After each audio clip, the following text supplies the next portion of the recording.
My name is Eddie C, and welcome to my positive podcast. I'll bring you positive stories of people from all walks of life, because everyone has a story to tell.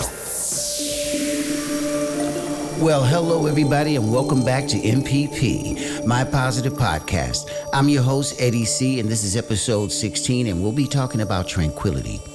Before we start with the show, I just want to thank you all once again for tuning in, listening to the show. I really appreciate the feedback I get from different people, whether it's by email or folks that even contact me personally.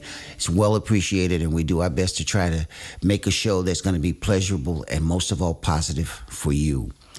I'd like to do a quick shout out to all my listeners that are listening from the States.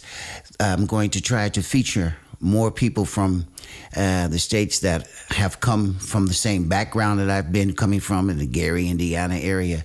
So you'll be hearing more from the States as well as Belgium and as well as Holland. Those are the three main countries that most of my guests are coming from originally, but some of them have moved to different countries and living in different places. So we're going to keep that interesting as well for you.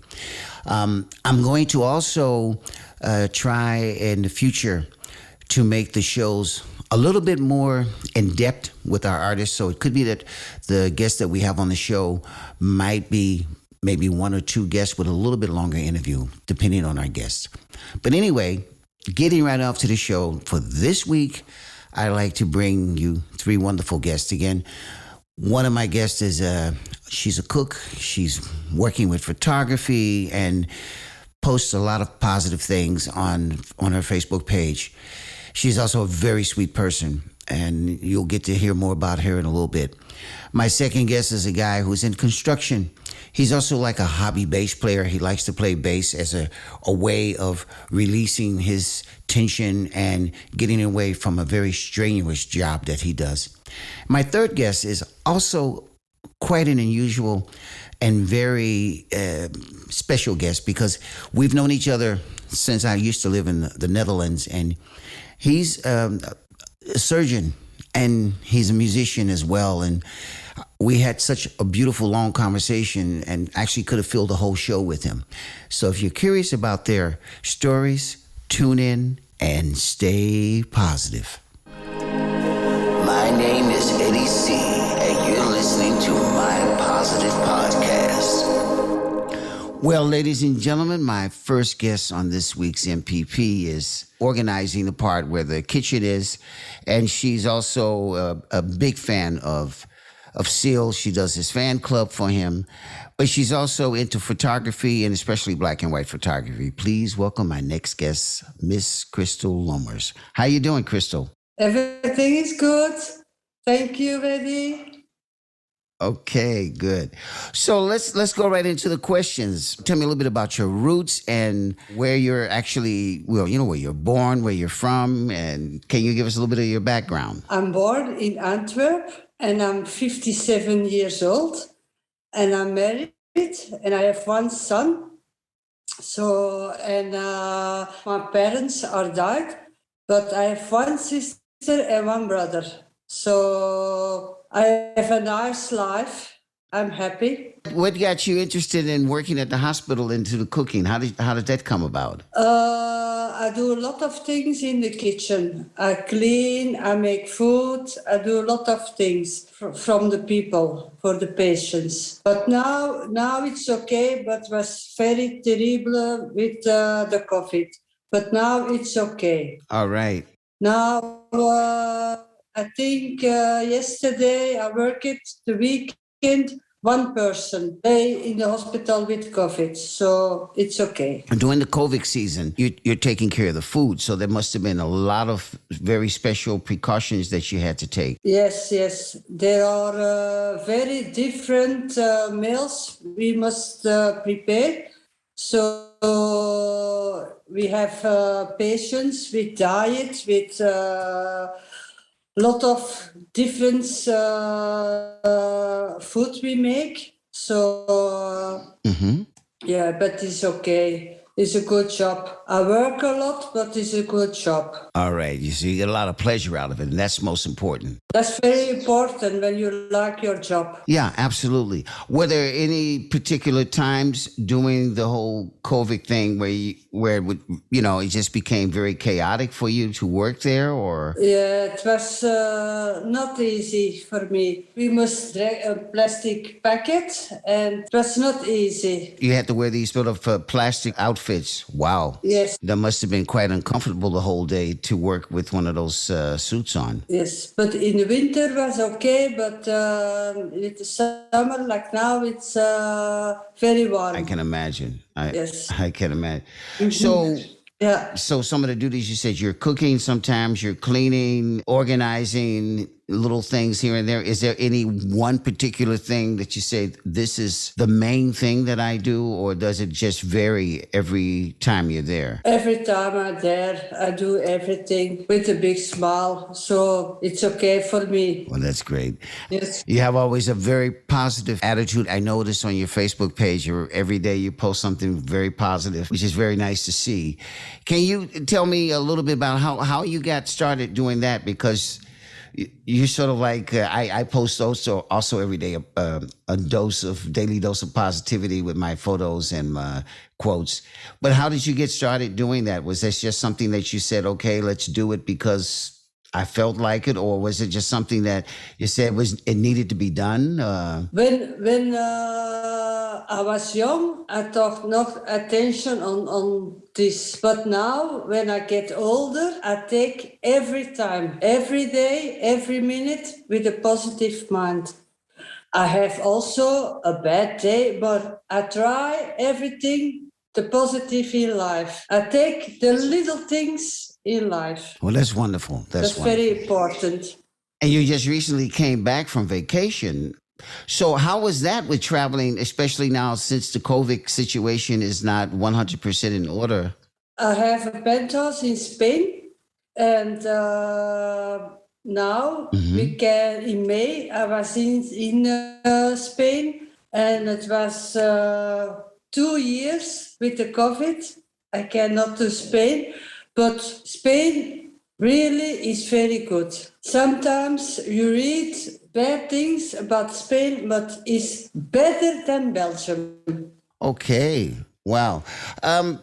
So tell me some more about your hobbies. Let's tell me a little bit about your situation with Seal. How did it come about that you started to do his fan page? I follow Seal, I think, 20 years. And about 5 years ago, he came to Belgium in Brussels. So I pay a ticket and greet and meet. And it was, I never forget that. He is so sweet person, Seal, really. Very, very nice person. And it was a small theater, and I was very close with him. I love his music. He's a very beautiful person and a big artist. But how did it come about that you did his fan page? Did you say, listen, let me do your fan page, or how did that come about? I think he don't know it. Oh, he doesn't. But I started for myself. And when you look on the page, I have a lot of people all over the world.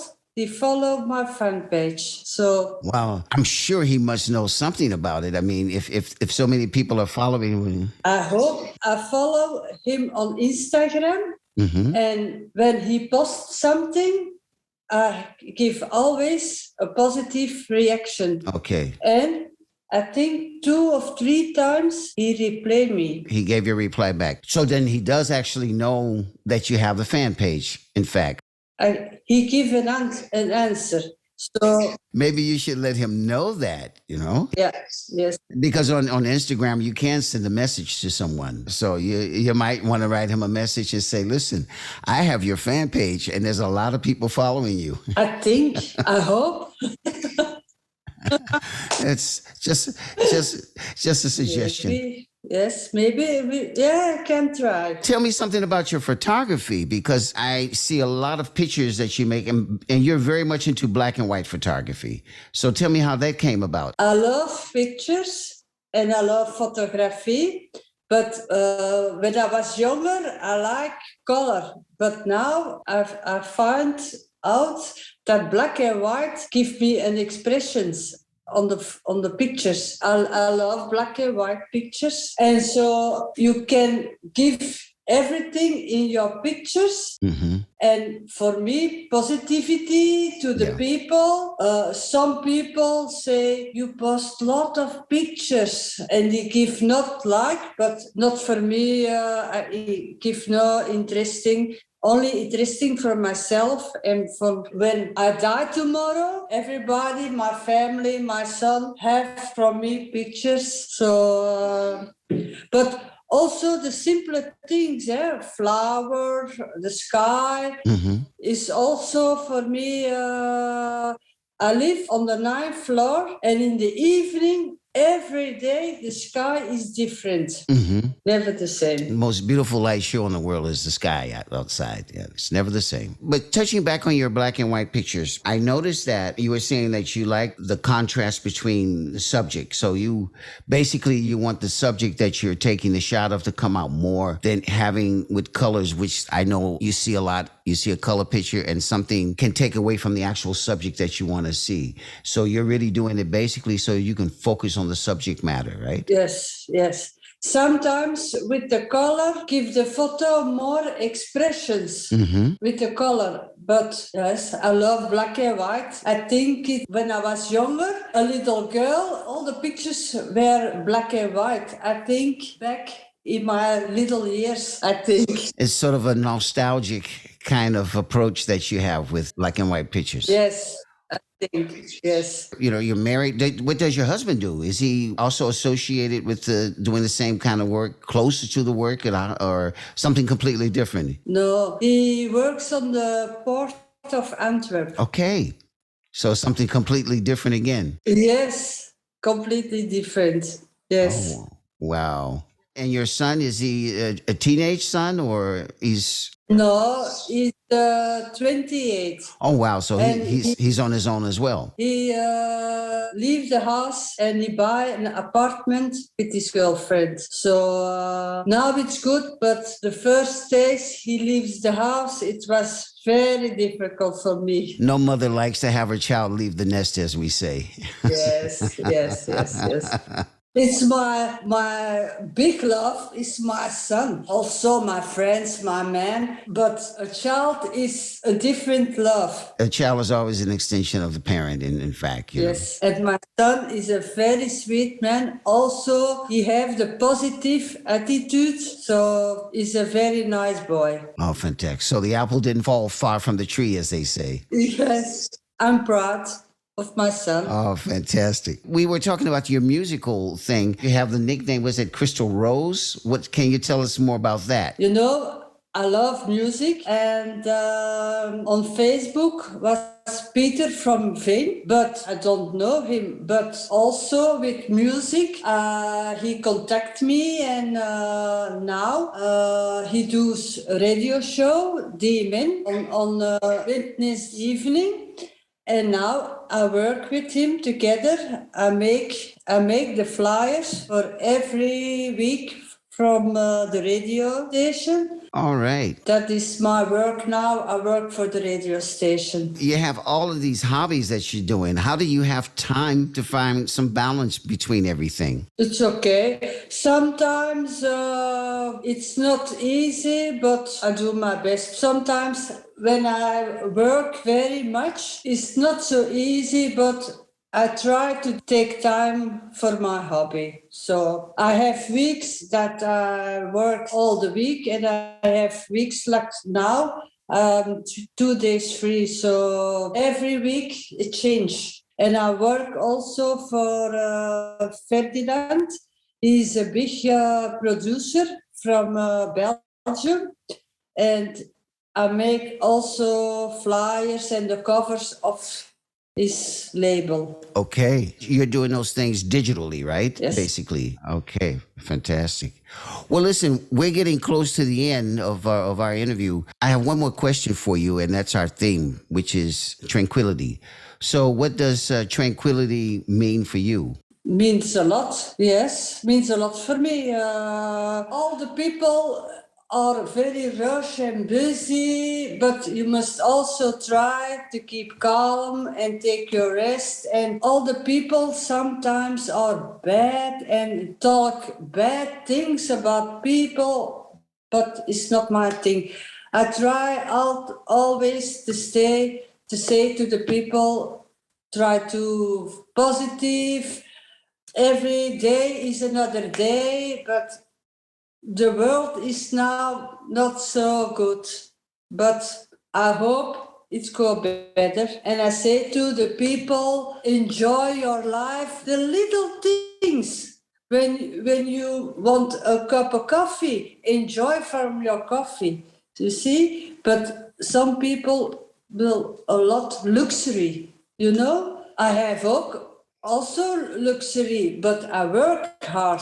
And some people very jealous, you know? Right. The world must change. But I say on my Facebook, we must change the world, but I cannot not alone, you see?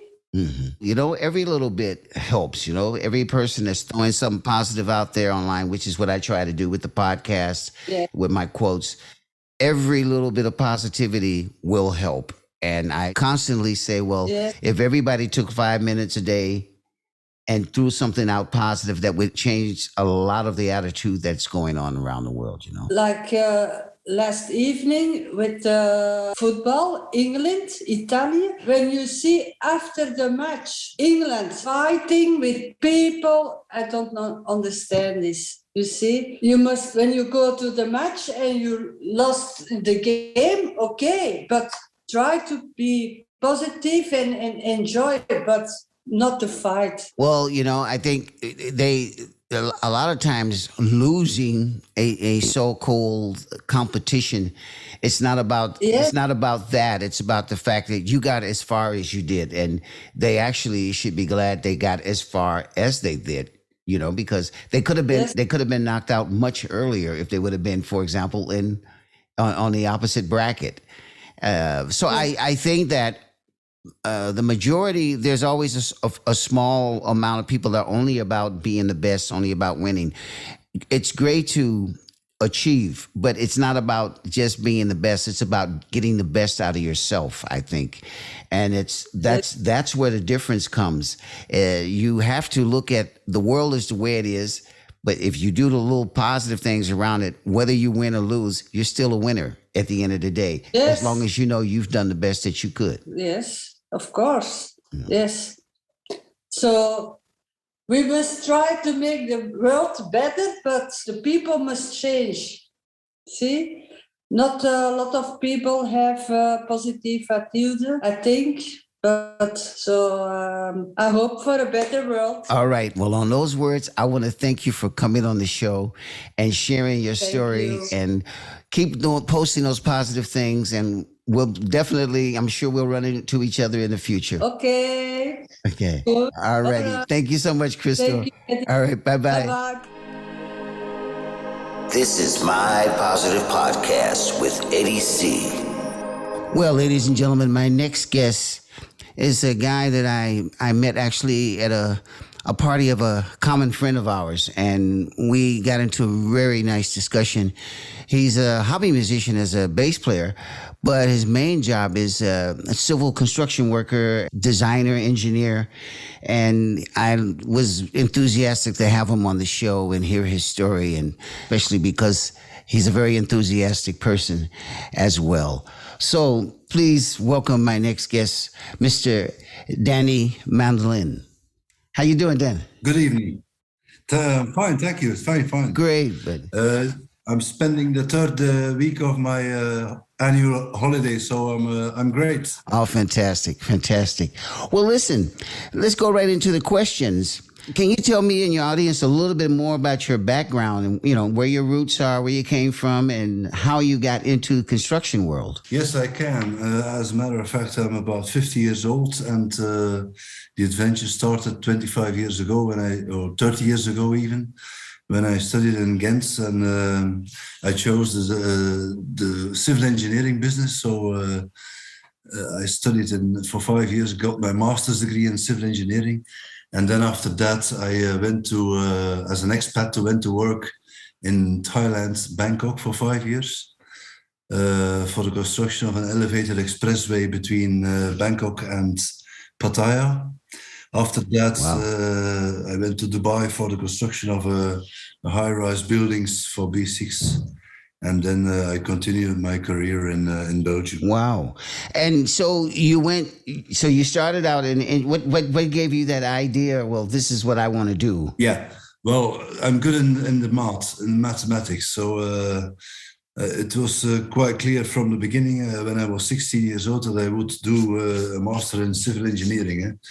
So, and construction, the concrete business was something that attracted me very, very highly. So it was actually quite clear from the beginning that I would go for the construction business. So I was always fascinated about the big concrete structures and the high rise and the bridges and the tunneling and the parking spaces. So because you can see it developing. It's interesting to see some projects grow. Mm-hmm. It's much better, in my opinion, to do this instead of electrical engineering, where you cannot see any current flowing and chemical business. I don't know anything about it. I don't care about it too much anyway. Okay. Yeah. Can you tell us a little bit more about when you're doing a project? How does it start off? You start off with your visual plan on your paper or the computer, and would you like to explain that to us a little bit more? Yes. Supposing you're an investor, you have 10 million euro or dollars to spend. You want to construct a building on your own, you need architects and engineers, and then they will make the drawings and the specs. And then after that, you have to look for a contractor that is building your project, your towers, your apartments, your investments. Then you come to me, as I'm working for a general contractor. I will look into the drawings and to the specs, and I will see how much it will cost to make it, how many tower cranes I need, how much concrete, how many people I will need on the site, how long it will take to build actually your projects. And then I will make an offer. So I have a team of quantity surveyors and stability engineers, structural engineers, and techniques for the electricity and for the currents and for everything. So after, let's say, 4 weeks, I will give you a quotation. I will tell you, we can do it. We can build the thing in 2 years, and it will cost 9.73 million euro, for instance. Okay. And then after that, the negotiations will start, and maybe we'll give you a discount of 2%. And we hope to get the projects then now and then. Wow, that's quite a handling and quite an estimation when it comes to financial things. I know that you were telling me when we spoke that you were busy with. There was a new project, I think, in the Brussels area that you were busy with at the moment. Yes. Can you tell us a little bit about that? Yes, it's about I'm currently executing a work in Brussels. It's construction of 2 bridges. Over the canal that divides Brussels into 2. So it's a link between Molenbeek and the center of Brussels. Mm-hmm. 2 bridges, so it's founded on piles and on pile heads. It's not a too big project, but it's quite a successful project, and it's 2 steel bridges of about 200 tons each. It was quite spectacular for the installation, because we had to use 2 cranes, one on a ponton on the water.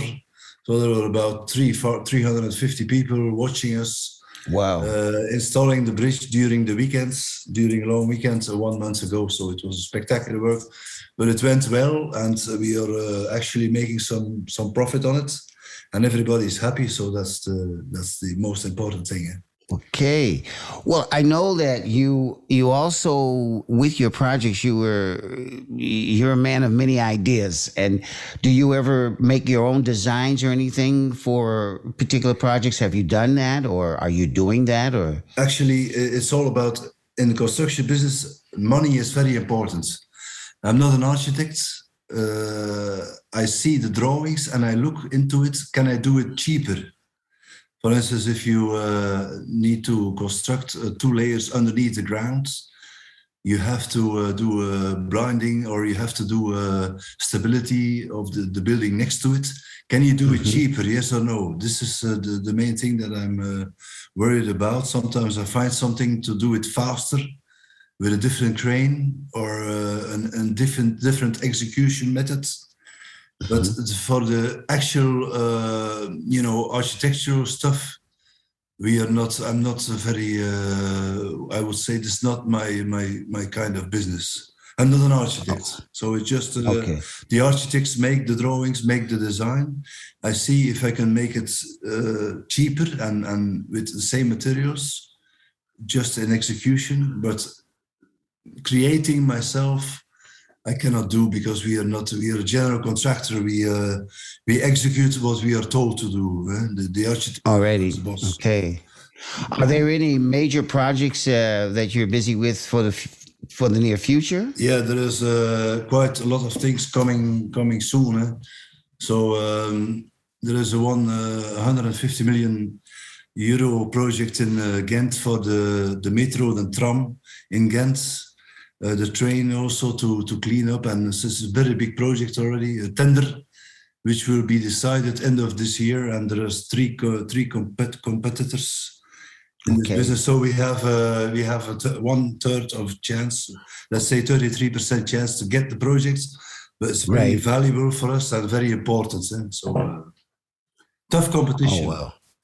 Oh wow! I didn't actually realize that it was so much competition within your, let's say, your area close by and all. Was okay. I know you were saying that this was a very unique way of working because of the way the construction had to be done. Can you elaborate a little bit more about that?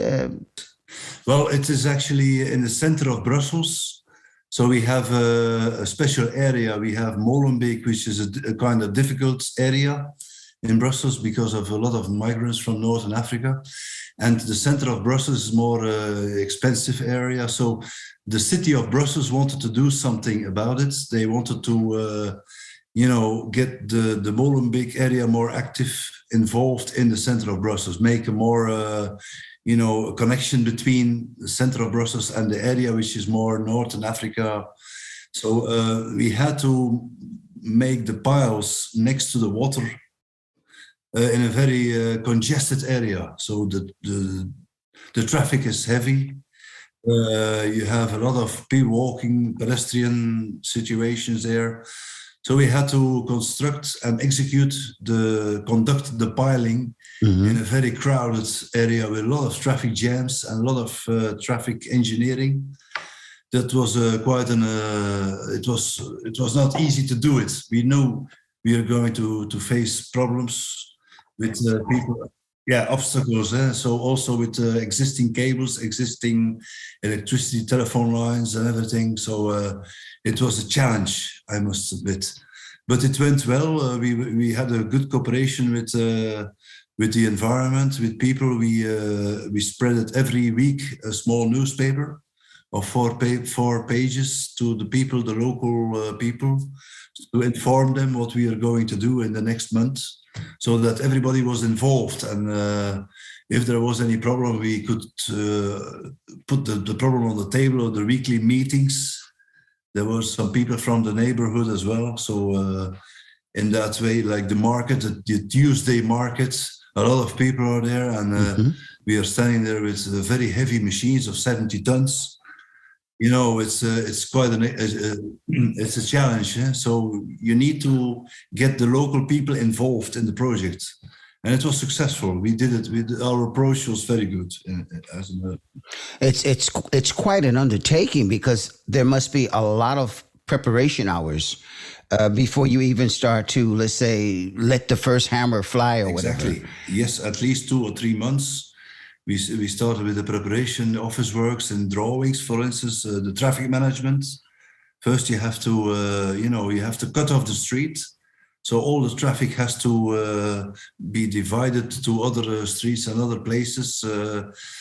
some pedestrian temporary walkways have to be executed or planned first. The police has to be involved because the police captain need to give the green light. Otherwise, you cannot do anything in Brussels. You need a green light from the police, and this takes weeks. Okay. You cannot underestimate it. These people have to be given the drawings, the suggestions. You sit down with them in meetings. They see what you propose, and then they, after 2 or 3 weeks, they correct. They have different ideas. So it is, but it always goes like that, and we have experience in it. We know how to do it. All right. Mm-hmm. That's quite an undertaking. Well, I know that you have another very big hobby, and that's music. Yes, I love it. And you're also a hobby bass player, right? That's correct. Yes, I play in two bands, but it's only I'm not a professional like you, Eddie. So for me, it's only to clear the mind. I love it. I love music from when I was a young man. And I weekly play with 2 bands. We play some covers and we have fun. That's basically the idea. And we perform like 5 to 10 times a year on local small festivities. We enjoy it and we like it. Yeah. Oh, that's fantastic. So, in the process of making your music, that's like you said, is more or less a sort of getaway from all of the work, because that's actually quite a heavy job you're doing. If I hear all of the organization and everything around it, that's quite a task that you have to handle each time. Yes, but I'm used to it. You get into it when you're a young man, and in the beginning it's difficult, but you learn fast, and you have seniors above you. 20 years ago, I could not do it what I do today. But at that time, there were people on my age now that told me, and they taught me how to do it. So it's a process of learning, making mistakes as well. So you get better every year, and you need some hobbies to clear the mind, and and playing music is a fantastic hobby. It's an effort. So the best thing to clear the mind is an effort in a different way. Oh, absolutely. I agree with you wholeheartedly on that. Yes, indeed. Well, we're almost down to our last question, basically. Okay. I would like to actually ask you our theme question, which is, what does tranquility mean for you? What does that mean for you? I was thinking, because we spoke a few days ago, I was thinking about it, and actually immediately it appeared in my head that I'm just back from holiday. I went with my wife to San Marino, and we had some problems with the car. The brakes didn't work in Italy, so we drove the car to Italy. But when we arrived there was a day of stress because the brakes were not functioning anymore. So we hired a car and we went to San Marino. And at that point, suddenly, we went high up in the mountains, and there was one guy sitting there, and he was making cartoons of tourists for €8 per picture. Okay. And I was looking into this man with his craftsmanship, with his pencils, how he did it, the face, the eye, the nose, the lips, and he was drawing. And I was looking into this, the drawing was fantastic. And I looked left and right, and I saw the mountains of Italy. And I saw the relax of all the people around us, were like 20, 30 people watching this man, this very high skilled man, drawing the face of a tourist. Wow. And that was a moment of, this is really holiday. So I thought about this tranquility. Perhaps this is what you wanted to hear. So it was a moment of joy, really joy, and after some period of small stress. Okay, and I guess that when you're making music, that's also a form of tranquility for you as well, because Absolutely. You're taking your mind off your work. Yes, you take your mind off the work. You play music, and you realize, you join the club in the evening at 7:00 with the band. You start playing. You're under stress. You don't feel very well. You leave at 11 and you're absolutely fantastic. You feel de-stressed totally. You feel that's the point of making music and finding tranquility. Yeah. Must have been actually pretty difficult during the time also of the what we have now, the whole corona thing, which is still actually quite active. That must have been an enormous stress on your company as far as being able to work because everything had to stand still for so long. Yes. Very good. Yeah, that's correct. So we have different sites. We have different construction projects, also internationally. So I remember in France, the police came on site and stopped the work. It was game over. So you have signed contracts that you will finish this building by end of the year. But if you have to cut the work down, you cannot work anymore, then you lose a lot of time, and there is a fine you have to pay. So we had to sit down with the clients to negotiate and to say, yeah, this we cannot help. It's not in our hands. Many people came into problems, and not only in the construction business, but in the music business as well. A lot of companies came under pressure because of this COVID business. And it is a very dark period for everybody, and also for the construction business. The labor cannot work near each other. So if you have to finish a building inside the building, you cannot do it because the people have to wear masks, and you're not allowed to do it. It's a challenge. It was a very big challenge. I hope it will never repeat itself. I hope it's soon gone. The whole COVID, we cannot afford it to have a second wave, to have a fourth or fifth wave again. They should stop this year. Well, let's hope that we find some solutions that we can get back, like what I consider to the new normal of lifestyle. And of course, you being able to play your music and take your vacations and see a cartoonist, right? Draw something. Those are very tranquil moments to treasure when you go through that. Yes, sir. Well, I want to thank you so much for coming on the show and sharing your story. It's quite interesting, the whole construction world. I never really realized that there's really a lot involved. You would think people see, a lot of times we see a bridge or we see something and we don't really realize how many people are actually involved just for that one particular spot to be done, so cars can cross over the bridges or go under the tunnels. There's a lot of work, and thanks to people like you, we're able to see different parts of the cities and different parts of the world. So that's a very positive thing that you're doing, my friend. Okay, thank you very much. The pleasure was mine, Eddie. All right, thanks again, Danny. Okay. Good evening, man. All right, bye-bye. This is My Positive Podcast with Eddie C. Well, ladies and gentlemen, my next guest is a very dear buddy of mine. I refer to him as a brother from another mother. We once met many years ago in Amsterdam. I played on an album of his, and at that time he was using this artist name called Doc Jazz. But he's also a physician and doing some wonderful work in the Middle East. Please welcome my next guest, Mr. Tariq Shadid. Hey, buddy, how are you doing? I'm good, man. I'm good. I'm so honored to be on your podcast, and it's so great to see you again. So, yeah, man, you've put me in a great mood. Oh, fantastic, man. I appreciate that.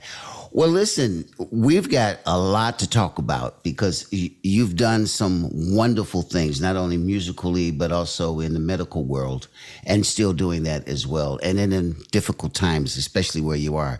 So to take away some of the mystery to our listeners, why don't you just give us a little bit about your background and tell us what you're doing and so forth.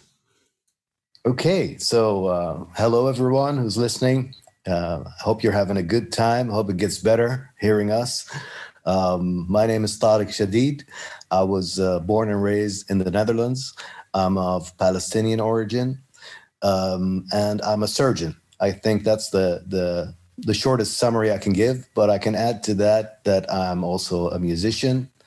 I'm a singer-songwriter, you could say. I play on many different instruments, and I try to put everything together in records that I record together, sometimes with some of the finest musicians like Eddie C, who's been on my on my biggest album on several tracks, and even recently did another jam with him.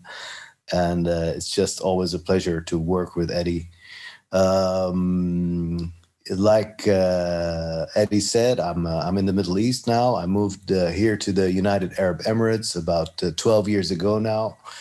And my latest news is that very recently, only a few weeks ago, I got promoted to medical director of the hospital that I'm working at. That is wonderful. So, well, that's all I can think of for now, but you can ask me anything. Well, okay, let's go a little bit further into your medical work, because I mean, you're not living in the world's easiest place to be a surgeon at the moment with all of the situation, going on where you are. How is that on a day-by-day basis? Because, of course, here in Europe, where I'm living, we only get bits and pieces of things. And I know the news has a tendency of being the major drama queen when it comes to a lot of things. So, but how is it actually going on over there? Well, yeah, that's true what you said there about the news. The thing here is in the United Arab Emirates, everything is very well sorted out, very well arranged. So we're basically having a very easy life, I think, here in comparison to the rest of the Middle East, for sure.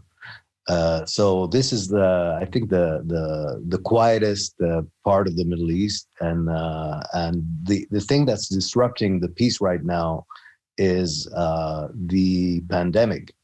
So that's the thing that we've been dealing with for the past 1.5 years. Is it almost? I think so. Yeah, it's and yeah, that's what's really posing a challenge on our medical efforts. With the cases sometimes rising, sometimes dropping, and every time you have to adapt your work to what's going on. A lot has changed, I think, for most medics in the world in terms of our wearing PPE and protecting ourselves from getting infected. And trying to educate the world also, which is a very hard thing to do because people are getting their information from so many different sources. And there are so many sounds in the world where people are trying to play it down or saying that it's a hoax or saying that it's not there. Well, I can tell you from the front line, this virus is real. And it's not something to joke with, and people should be taking their precautions and trying to prevent themselves from getting it. And obviously, I'm also in favor of the vaccination schemes, because that's the only thing that we've seen that has really had an effect on the pandemic. And if we're going to go forward, we're hoping that we'll soon be in a world again where we don't have to deal with the pandemic anymore. And the way things are going now, it just keeps getting stretched out. And I don't see this ending within, let's say, the next half year or year. And remember in the beginning when it was new, we were like, yeah, a few months and it'll pass. But everybody was thinking that, and it didn't. And there's a lesson in that for all of us. It seems to be a lesson that a lot of people still haven't learned yet, unfortunately, because as I kind of like follow the media, it seems to be on the rise, and there's different variations now. And how are you all approaching that over there? Well, it's not any different from anywhere else, I think. I mean, of course, we do social distancing. Masks here are mandatory when you're outside. I do think that plays a big role. People are always, there's a lot of discussion about masks, and the people who are against the masks are trying to punch holes in the theory by saying that it doesn't really protect you. And unfortunately, that's true, but it does help you from, it diminishes the chances of you infecting others. Mm-hmm. So it's a bit of an unselfish thing to do, to wear a mask. You're not wearing it to protect yourself from getting COVID, but you're wearing it to put a little bit of a limit on on the little droplets that shoot out of your mouth when you're talking from reaching other people. Yeah, so you're doing it to protect others, and somehow that message is not getting across, because all the commentaries that you're seeing from the people who are against masks are all about, but hey, it's like as if I'm not going to get the disease if I'm wearing a mask. But that's not the point. The point is that it stops you, or it slows down the spread of the disease, and it's more that you don't put your spit on other people. That's what the mask is for. Mm-hmm. And yeah, it's not absolute. There is nothing that's absolute. I mean, you could wash your hands all day and wear the mask and practice social distancing and still get infected. For sure, that's possible. But that doesn't mean that you shouldn't be trying to play your part in trying to help everyone get over this pandemic. It's a little bit like that global climate thing. Right. Everybody can always say, well, it's the factories, what difference is going to, but I mean, if everybody does their bit at least, then that does have an effect. I know these two things aren't exactly comparable. I'm just making a comparison from from the angle of having a sense of responsibility. Sure. And not just thinking that, just not seeing everything only from a selfish perspective. Well, and this is a positivity podcast, so we should be talking about that stuff. Well, and right? we'll be, yes, of course, but it's good to let people know what's going on so that we can help them approach it in a positive way and find a solution. Yeah. One of the things that I always admired about you and still do is your positive attitude in whatever we've been talking about in the past, whether it's music, and I'm going to come to that part a little bit later. But going back on the whole pandemic situation, and we're sort of seeing a light at the end of the tunnel. More people are being vaccinated. More people are taking it a lot more serious. And in the beginning, they said it was just like a flu on steroids, of course. I must admit, I actually had that idea as well.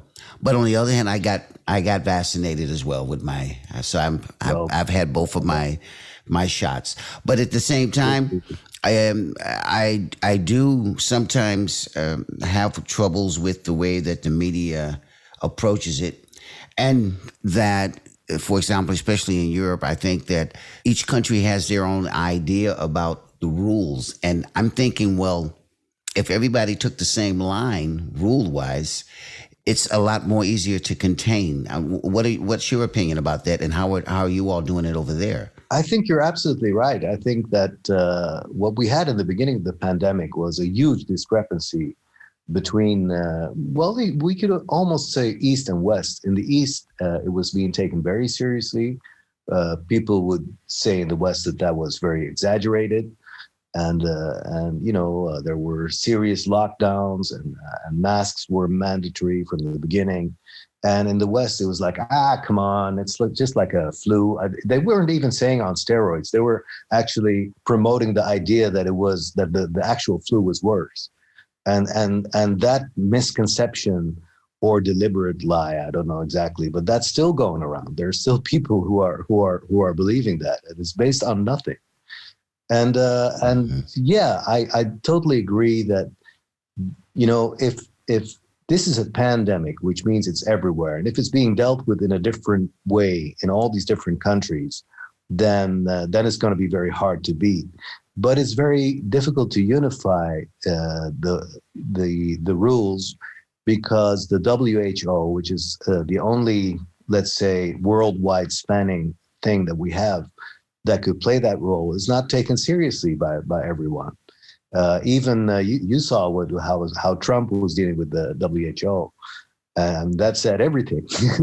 And it's like a WHO. I mean, who the hell are they?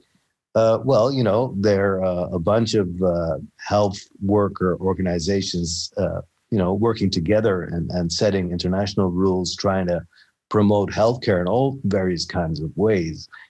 When it comes to a pandemic, then you're going to need a club like that. But you're going to have to take them seriously, and there has to be harmony in the world with regards to a WHO like that for it to work. And then when it's not working, then you can blame the WHO, which is the easy way. But it doesn't really make sense because the way it's going, they've not been really given a chance. So I don't know. I don't think that is going to work. Their effectiveness is what it is, and countries are going to be doing what they want. And I also understand the other side. I don't want to sound like somebody who's just trying to tell people what to do. And then making it seem like it's easy. Of course, I understand it's not easy. I mean, you're an artist, Eddie. For you and for other artists, this has been a tough blow. If your Absolutely. livelihood depends on being able to be among people and performing, and that suddenly gets taken away, then I totally and there's so many other professions as well that have that angle. Then of course I understand how people are against it or are having difficulty with it, and they're seeing the discrepancies and the inconsistencies in the rules, and they're lashing out at those, and I understand them. It's just that the only thing that upsets me a little bit even is when theories are going around that COVID isn't what it really is. Well, I know what COVID is because I deal with it on a daily basis from very up close. I've had colleagues dying from it while they're in the front line. I mean, we were having a very hard time with that disease for a while.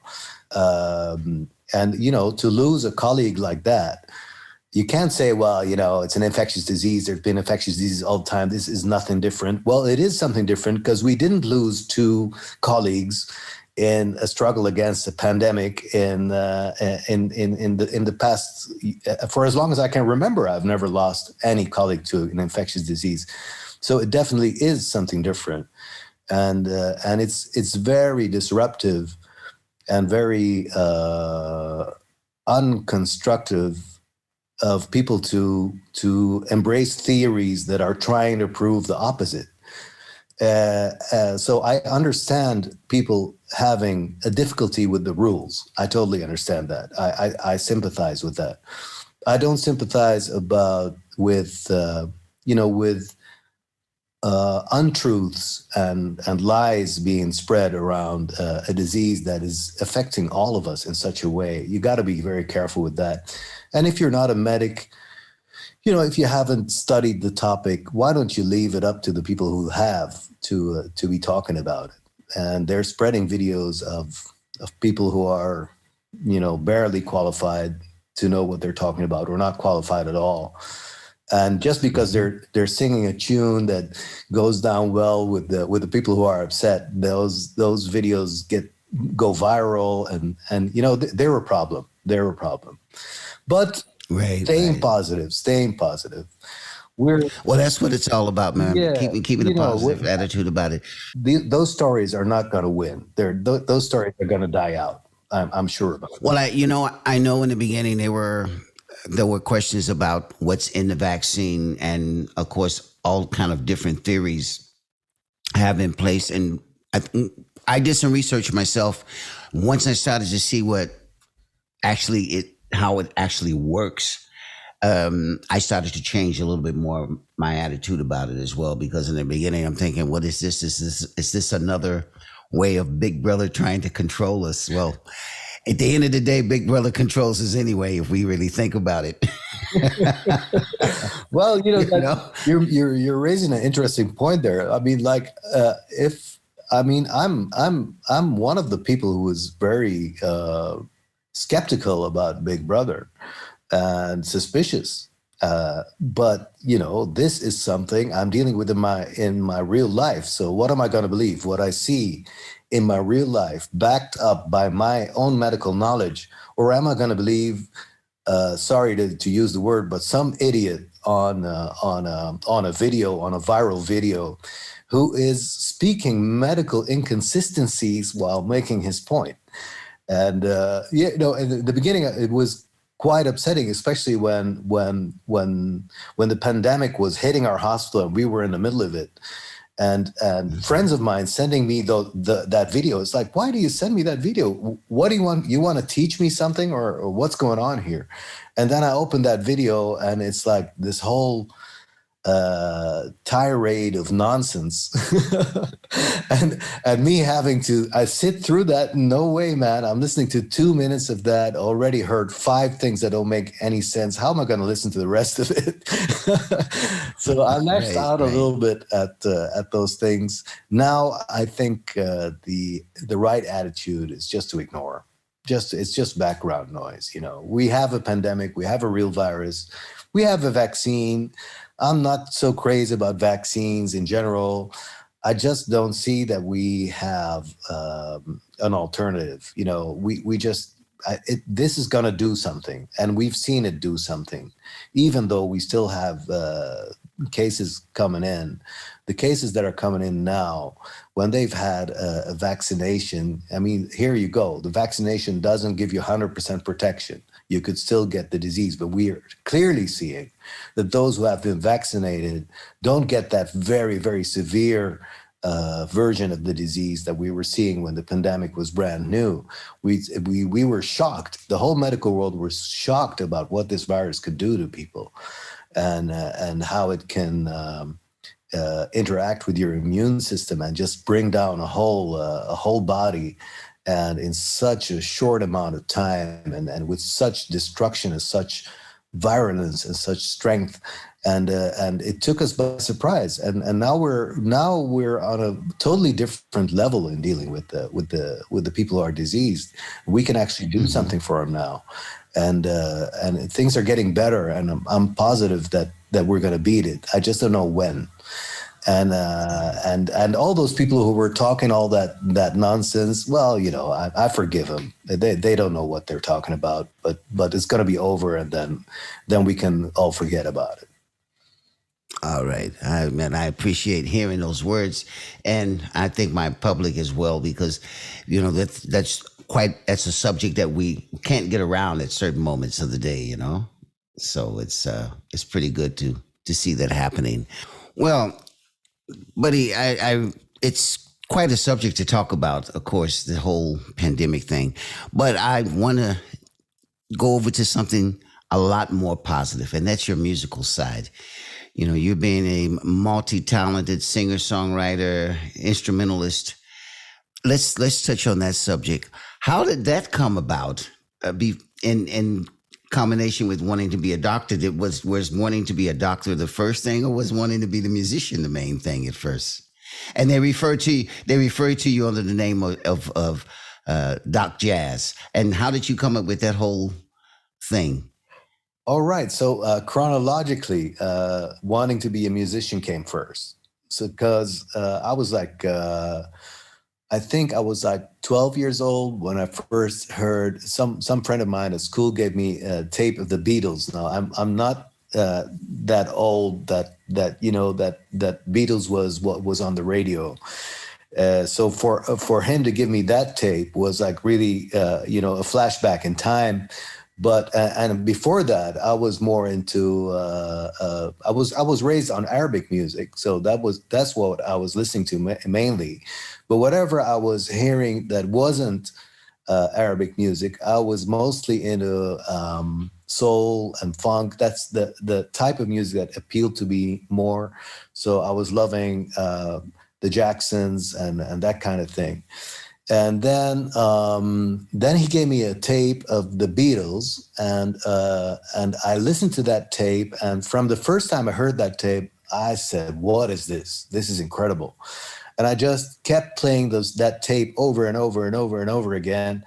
And somehow those songs, I memorized them. I memorized not just, you know, the lyrics or the melodies. I noticed that I'm memorizing the whole thing, like the beat, the licks, the hook, the whole arrangements, right, the whole arrangement, everything. And that thing went into my brain so fast that I told my dad I want a guitar. And he was like, "A guitar? What?" And I was like, "Yeah, I want a guitar." And he wasn't negative about it. He was like, "Are you sure you want to do that?" I said, "Yeah." So I nagged him for about a year about a guitar, and then, my birthday came up, and suddenly I had a guitar. And then my mom said, okay, he's got a guitar now. We got to set up some guitar lessons for him. And my dad said, well, why are we going to do that? Maybe he doesn't even really want it. Let him fiddle, let him figure out that thing and see what he does with it first. Right. And I was like, yeah, because getting lessons, that was like, getting enough lessons at school. I'm not into that. Let me figure out that guitar. So I sat down, I grabbed the guitar, and I still don't know how, but that just worked. Maybe, and I got some books. We didn't have internet back in those days. So I got some books, and they showed me some of the notes and chords mostly. And when I found out chords, I was like, oh, wait a minute. And then I found myself playing those Beatles songs. I just figured out the chords to the songs. I didn't have a songbook. And probably I wasn't doing it the right way, but it was sounding all right. If it was sounding right to you, then it was the right way. Yeah, maybe technically there might be some transition chords that I was missing and that kind of thing. Sure. And then I started to get more songbooks. I didn't even know that there was a thing like songbooks. I was finding that out on the spot. There's songbooks that have the chords in them, and then you can play the songs. And I started, getting the songbooks, and within a very short time, I really had a lot of the Beatles repertoire down, and I don't know why exactly, but I got pulled into rock and roll, maybe because it's very accessible when it's easy music to play on the guitar.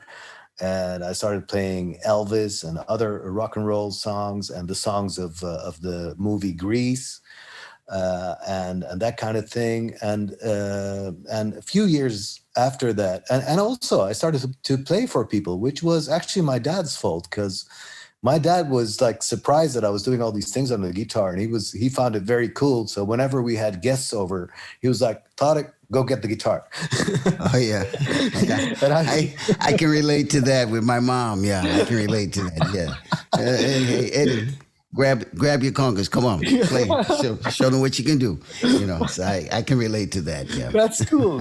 So I'm not the only one. Well, and I was in the beginning, I didn't even like that so much. It's a little bit embarrassing, or you get this stage fright thing. And then one time we had a whole house full of people, and my dad was like, oh yes, this is a good timing for that. The whole house is full of people. Thought I'd go get the guitar. And I was intimidated. I was like, what? And my dad said, what's your problem? I said, there's so many people. He said, so that's better. I said, well, I'm kind of nervous about it. And he got a little mad at me. He said, what? You nervous? Why, man? You play really good. Don't you ever give me that stuff again. Get the guitar and play. And I got the guitar and I played, and they were cheering and stuff. And this went down better than when you're playing for 2 or 3 people, because this is like a whole room full of people. So, they make the atmosphere, they give a big cheer afterwards. And then I started feeling really good about it. And actually, I don't think I've ever had any stage fright since that day.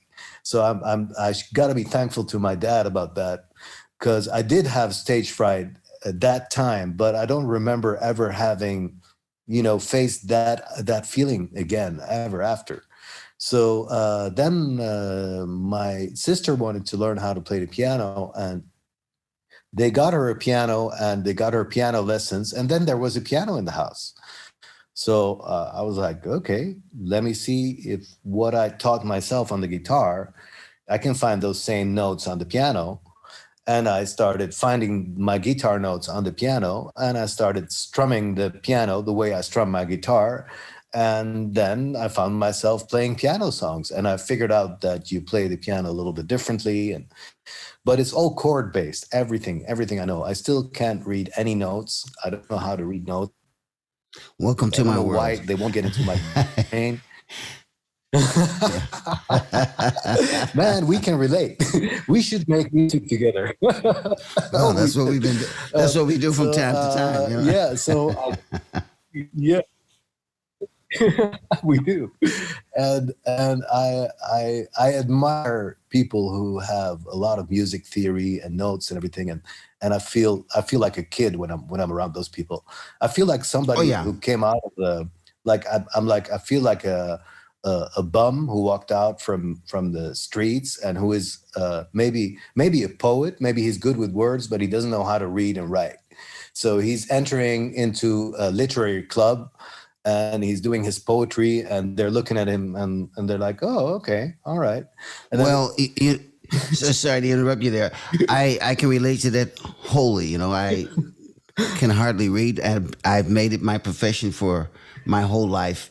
yeah, But at the same time, I think the experiences that you go through on your journey, what you attract as far as your interest and your enthusiasm and the things that you want to make it happen, then you find a way. There's several ways to Rome, as they say. yeah, And this is one of those ways of maybe a lot of those musicians can read well, but they can't improvise. yeah, So this is the thing. For me, it's been improvisation from the beginning. I don't know any other way, I guess, because I also started to write songs straight away. Soon as I had a guitar and I knew how to play chords, even I probably even when I knew only four chords, I already tried to make a song, and I've never stopped doing that. And I expanded my range of instruments because I had started to play guitar that way, and because I had started to play piano that way. I just believed that I could play anything. I just believed that. I just believe that, hey, if it has sound, just give it to me. I'll figure it out. And I must say that's worked for most instruments, but not for all. Because I picked up the violin once. I was like, hey, come on, how difficult can it be? I got this. And man, that stuff is difficult. right. And then the one thing, and it's okay, I can live with not being able to play the violin. And maybe if I really, but maybe it's also because I picked that up at a much later age when you don't have the same drive. I might be able to do that as well. The one thing I regret that I can't play is saxophone.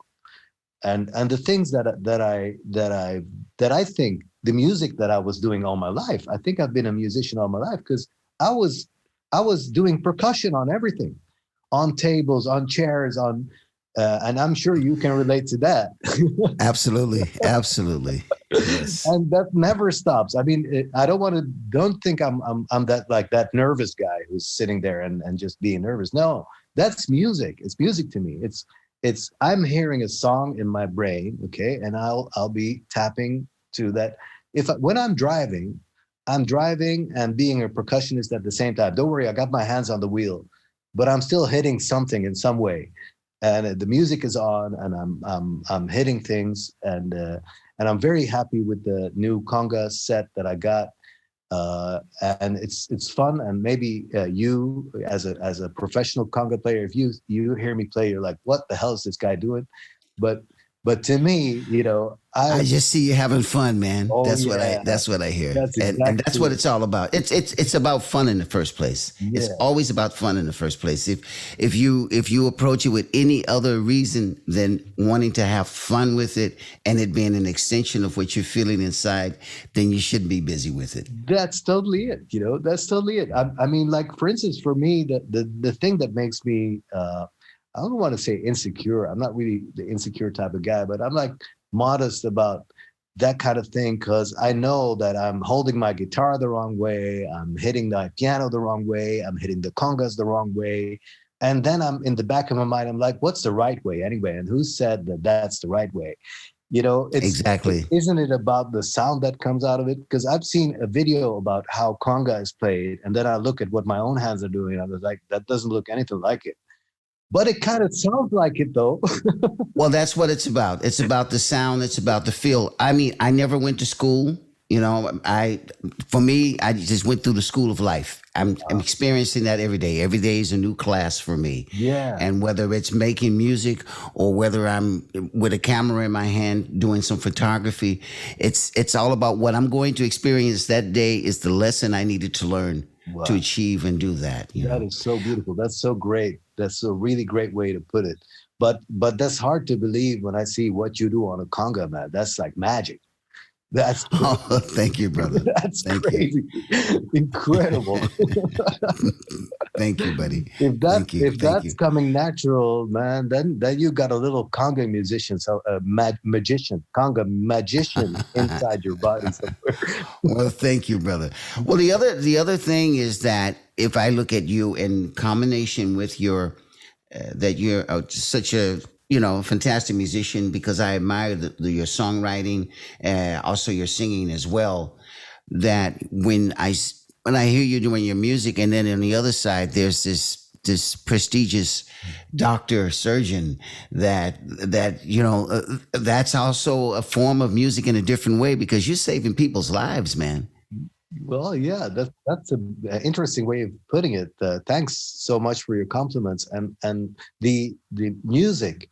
I had an interesting conversation one day when someone asked me, like, surgery and music. It's like, what does it have in common? And my first thought was, does it have to have anything in common? It's like, does it have to be like coming from the same place? And then I started thinking whether there is like a common denominator in that. And in a weird way, there is. Sure, man. It's all positive energy, huh? Yeah. It's positive energy that you're projecting on others and the things that are around you. That's how I see it anyway. Yeah. And I think that's the whole secret to anything that goes well in your life. It's about you throwing out what you're going to get back. You approach your work as a doctor with a lot of love and positive energy, and that comes back because you see when you're saving a patient, and a patient can appreciate that you've given them some more time to go on their journey. That's wonderful. If you're making music and you see a smile on people's faces and you say, I came here not knowing what to expect, but at the end of the day, you put a smile on my face. That's one of the greatest gifts that you get back. And that's that positive energy that you put out. And so you're going to get it back as well, Yeah, that's very beautiful. And that's definitely part of it. I think you said something very wise and deep here, which applies to more things than just music and surgery even. And the other thing that I want to add to that, it doesn't take away from anything you said, it just builds on it, is that do you know that if we go down to an atomic level, everything is vibrating. There's motion and everything. There's movement and everything. And we can take that one step further, and I'm sure that'll appeal to you, and say everything has rhythm. And everything has a certain rhythm. And let's take that back to that other question you asked me, not in this interview, but in the question you wrote to me, to the world, tranquil. And the association we have with that is that it is like, very calm and peaceful. But what if that tranquil means that you lean into the vibration and the rhythm of the task in front of you? So if I'm leaning into the rhythm of the music that I'm playing with, and I'm hitting my conga or my drums or tapping my foot even, or clapping my hand into that rhythm, then there's a harmony happening. And if I'm doing an operation, there is a certain rhythm that I can get into, which is the rhythm of my personal speed of motion in suturing, in making the movements that do the dissection, and in getting into that zone in my mind where I'm actually tranquil, which is what I am when I operate. And if you don't believe me, you can ask the people who operate with me. I'm very calm when I'm operating. And sometimes when I tell people I'm calm when I'm operating, they're like, yeah, well, you better be. And they're right. I mean, right. They're right. You'd be surprised how many surgeons are actually far from calm when they're operating. They need a different vibe in their brain. They need that hyped up adrenaline vibe to perform well. And I'm not judging them. Yeah, No, it's a different rhythm. It's a different rhythm. Different rhythm. And this is something I try to tell people all the time when I'm talking. My whole philosophical idea about life is the rhythm, huh? The whole flow. How you go with that particular flow that you run into at that time. And that's very important, whether I'm busy with some photography, whether I'm playing petanque with friends, whatever it is, there is a rhythm and flow. This is the flow of whatever you do. You see it on sports athletes and famous sportsmen. Like if you look at Michael Jordan, how he went with a certain flow, which made him the man that, still people try to compare everybody with as far as his skills were. Or famous people like Muhammad Ali, who had a certain flow in his boxing. Singers, Sam Cooke, like you spoke about the Beatles. All of these different people, and even certain, let's be realistic, there are a few politicians back in the day that have said very famous things that had a certain flow and swagger and how they got people motivated. So if you look at it from that perspective, it's all about rhythm. It's all about that whole flow into what's happening, which is something I'm going to touch up on one of my following shows in a deeper thing. But before I go, you just spoke briefly about being tranquility. And I would like to know what does tranquil mean for you, or tranquility mean for you? Yeah, that what it means to me is what I touched on earlier. Is to be in that mood of a calm focus. So I'm very calm, I'm very composed, and I'm very focused on what I'm doing. So I'm like leaning into the rhythm of the task that is ahead of me. It can be surgery. In fact, because this is my actual profession, I think there's nothing where I can lean into that rhythm as quickly and easily as in surgery. There's a certain acuity of the event in front of me that just pulls me in and that I can lean into easily, especially maybe not when I was just learning, but now that I've been an experienced surgeon for 25 years, I can lean into that easily, and then I quickly get into that trance of focus. So the tranquility is a form of trance. And this is the reason why it's so hard for me sometimes to combine my work with making music in my free time, because I find it a little bit harder to put myself in that zone. I can't zone into where my musical thing lives as easily as where my surgical thing lives. That other one it has to happen now. It's a daily thing. It's been happening so often, so much. I'm trained in making those steps and immediately zooming in to the right mood. And when I'm like 2 days, like now I haven't touched an instrument for months, I think 6 months or something, and literally not touched an instrument, while my room here is full of instruments. I could grab any instrument anytime, but I'm just not. And that's not a bad thing or a good thing. It's just what it is. But 2 days ago, I was like, hey, I haven't touched an instrument in a long time. And I had piano on my mind, and I switched on my piano. And it's not that I can't play. I immediately can play, but like within 2 minutes, I just stopped. And why did I stop? I stopped because I didn't feel it. My hands are doing it, and I'm doing it, and it's kind of there, but I'm not in that tranquility. And I need to be in that trance for me to really enjoy it and for me to believe in what I'm doing. And then it'll be good. And then it'll be what I want it to be. I'm not saying it's good. It's what I want it to be. And well, exactly. I have a bass guitar here that once in a blue moon I'll pick up and I'll mess with a little bit, because at that moment I feel like, okay, I want to play on the bass for a little while, or my keyboard, which is sitting here, actually has dust on it at the moment because I haven't connected it in a while. But at the same time, I have a lot of other interests, and this is what you have as well. And I think that what people need to accept from themselves is wherever your rhythm takes you. And it's not about your rhythmic music rhythm. It's about your life rhythm, the pulse, your blood flow. Let's say, if you want to put it in surgical terms, it's where your blood flow takes your mind, takes your feeling, and takes your soul at that moment. At what in the things that's interesting for you to do. And I've noticed that as I've gotten older, I've discovered new things like this podcast that I want to do and that I'm doing with you and my other guests.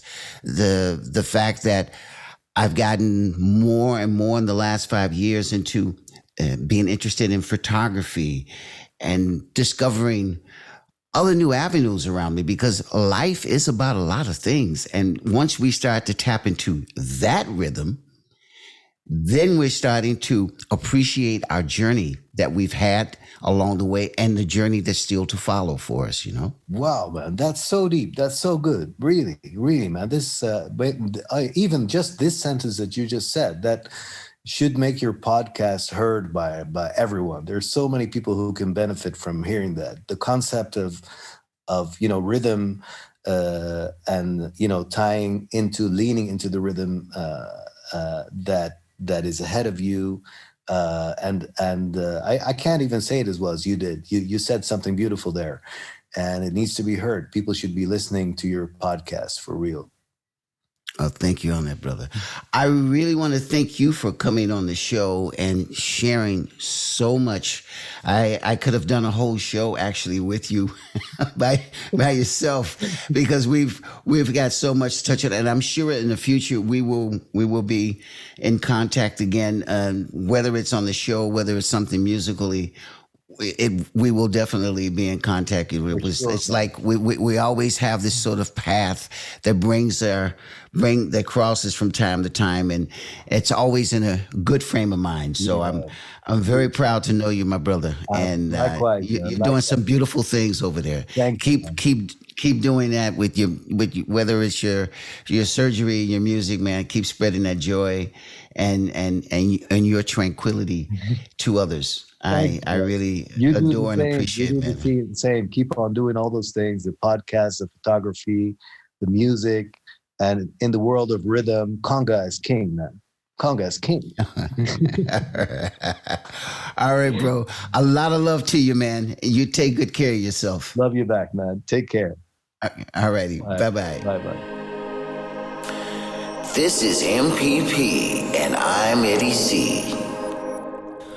All right. Now, those were my 3 guests for this week, which was, for me, once again, exhilarating. I always enjoy talking with all my guests that come on the show. They each have their own unique way of expressing themselves and what our theme means to them. And this week, of course, the theme is tranquility. And I think that's something that we all need to take time out to find in our lives, because that gives us a chance to kind of like hit a reset button and rediscover ourselves, and also kind of like put a pause on our lives and say, hey, what are we busy with? Are we happy with what we're doing now? Do we want to continue this way? Do we want to take a new route? So take the time out and take some tranquil moments in your life to kind of reflect on yourself and those and the things around you. And on those words, here's my quote.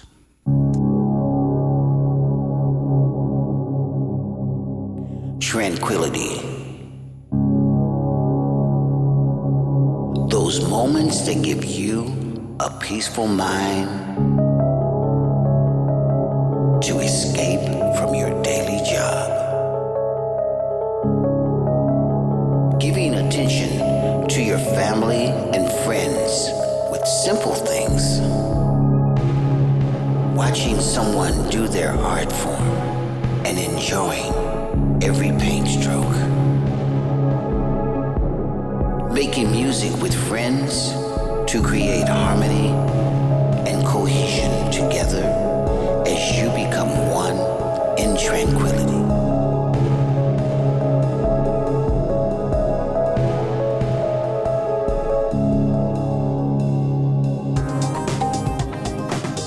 Well, that's it for this week's show, ladies and gentlemen. But before I go, I'd like to thank my 3 guests, Christel Lommers, Maddelein and Tariq Shadid for coming on and sharing their stories and bringing their tranquil moments to you.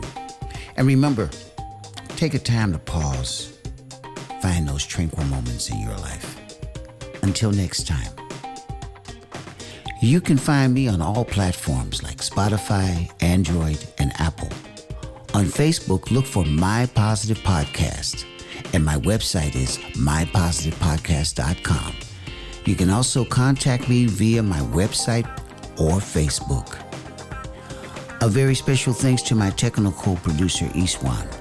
This show is a production by Antwerp Podcast Service.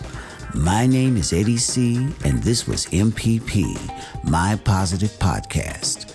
Tune in next week and stay positive.